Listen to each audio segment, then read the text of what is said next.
आज आउ गोटे नुआ जिनस शिखिबा सुआ सकरा भात। प्रथमे चुली को भल भाबरे लिपि चुली लगेला परे हांडी रे पानी नहीं गरम करिबा। 1 केजी सुआ चाउल को पाछुड़ी के रखिदबा।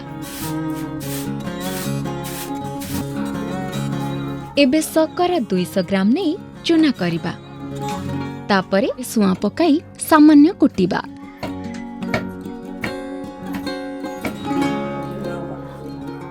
चूना हेला परे एबे सुआ को गरम पानी रे पकेइबा